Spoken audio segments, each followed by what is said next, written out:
Me lembro que faz bastante tempo, foi na época do ataque às Torres Gêmeas, que eu me lembro que a minha professora de inglês, ela morava em Nova York, quando ela veio me dar aula depois daquele ataque terrorista, ela veio totalmente abalada.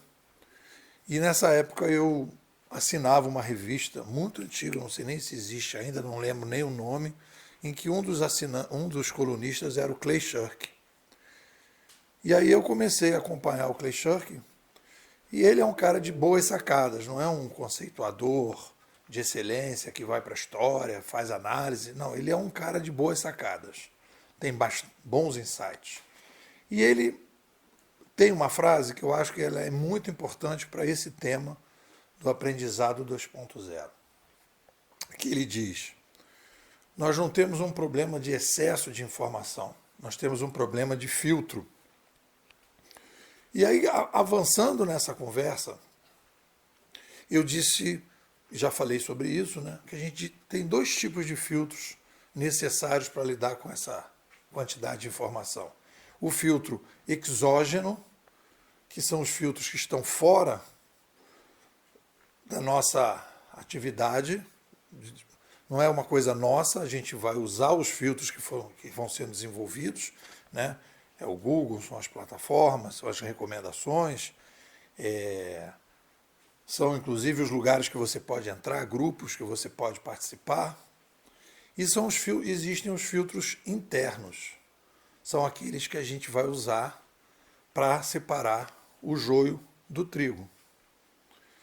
Esse artigo, inclusive, eu ia fazer ele um só e resolvi dividir. Então, essa primeira parte é o diagnóstico, quando a gente vai falar de aprendizado 2.0. Eu vejo, né, muitos dos alunos que vêm até mim, as pessoas leem muito e as pessoas estão com um problema filosófico do aprendizado. Nós estamos vivendo uma crise filosófica no aprendizado profissional. Por quê? Com o exponencial aumento que tem hoje, né? E aí eu caracterizei aqui quais são as mudanças que a gente está tendo. A gente está tendo uma revolução de mídia e a gente tem uma aceleração nesse pós-digital, né, da produção da informação, da cooperação entre as pessoas, da inovação e da competição. Então esse é o diagnóstico. Temos uma revolução digital e o profissional 1.0 era aquele profissional, e as organizações 2.0 também, 1.0, as tradicionais também viviam nisso, existia uma estabilidade. Não havia o ritmo empreendedor que existe hoje, não havia a velocidade das mudanças. E aí as pessoas, você vê assim muito que as pessoas querem fingir que estão por dentro e vão decorando palavras, novas frases, e eu percebo isso às vezes meus alunos, você fala um novo conceito, a pessoa já quer pegar aquele novo conceito, e na próxima reunião ela já quer falar aquele conceito, e ela quer dizer que ela está por dentro, ela tem que estar por dentro. Mas o estar por dentro é por causa do outro. Ela não quer perder a onda. E aí a gente não está bem posicionado para esse novo aprendizado.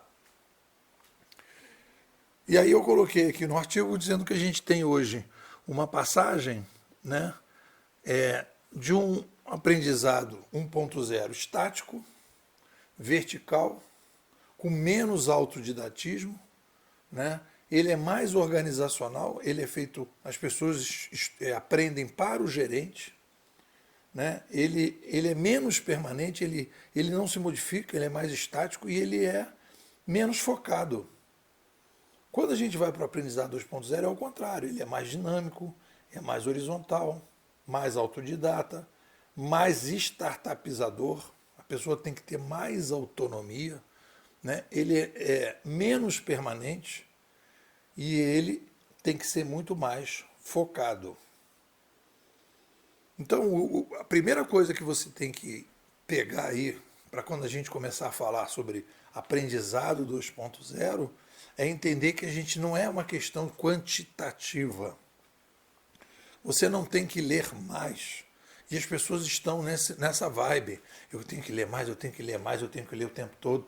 Não vai resolver o problema. Eu acredito que você, aliás, você tem que ler menos, mas com muito mais qualidade. Fazer a seleção dessa leitura com muito mais qualidade. Aí no artigo, para a gente falar depois, na parte 2 sobre isso, a gente tem que falar do que eu chamei aqui de referência, né? Uma bússola do aprendizado. Você vai definir a bússola do seu aprendizado.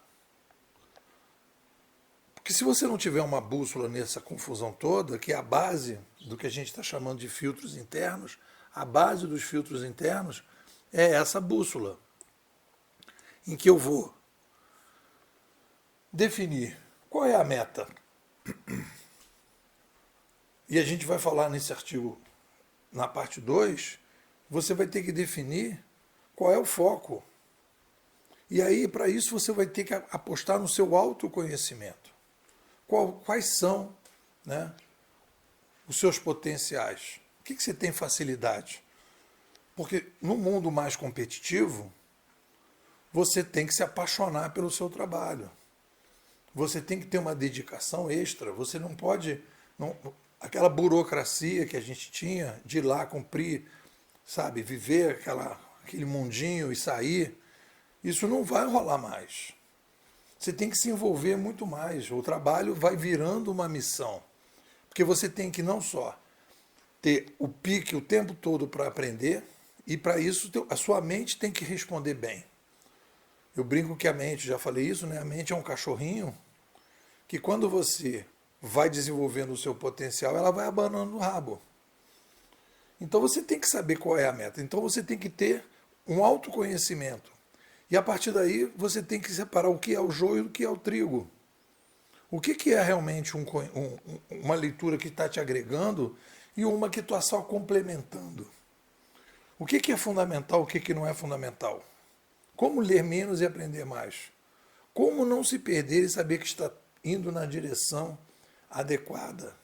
E aí tem a relação direta com o cliente, o aprendizado para o cliente, com o cliente, e, se possível, bancado pelo cliente, em que você vai desenvolver maneiras de atualizar e criar a sua própria narrativa e colocar ela a partir dessa bússola. Então, não é uma mudança quantitativa, ela é qualitativa, o aprendizado 2.0. É isso que esses dias. Vou te fazer um convite. Sair de Matrix, tomar a pílula vermelha, mas não adianta tomar a pílula vermelha e não vir para a nave Nabucodonosor. Ficar na nave Nabucodonosor, vendo Matrix de fora, junto com o pessoal que tomou a pílula vermelha. Essa é a proposta da Bimodais. Bimodais hoje, eu diria que é a única escola de futurismo no Brasil. Porque a gente trabalha com ferramentas conceituais para trabalhar o futurismo. O que é o futurismo, como é que ele opera, quais são as ferramentas que ele tem, como é que ele vai trabalhar para frente. E a gente tem aprofundado isso. Criamos uma metodologia aqui totalmente diferente. Nós não temos turmas, nós temos imersões. As pessoas vão acompanhando o desenvolvimento da nossa narrativa. Vamos produzindo lives todo mês. Vamos conversando. Temos uma troca diária. E a gente está construindo também, além de estar pensando o futuro, estamos construindo um novo modelo de escola de pensamento, de um novo modelo de troca entre as pessoas, tudo via internet, tudo via Zap, Telegram, um ferramental bem bacana. Quero te convidar para fazer parte da escola. Me manda um Zap, 21 99 608 6422. Vou repetir, 21 99 608 6422. Nepô, quero ser bimodal. Temos também uma promoção para que você possa ser parceiro da escola e a cada indicado você receber 50% da matrícula. Me manda um Zap também, Nepô, quero ser parceiro da escola. E aí a gente vai caminhar juntos para difundir o futurismo no Brasil. Conto contigo.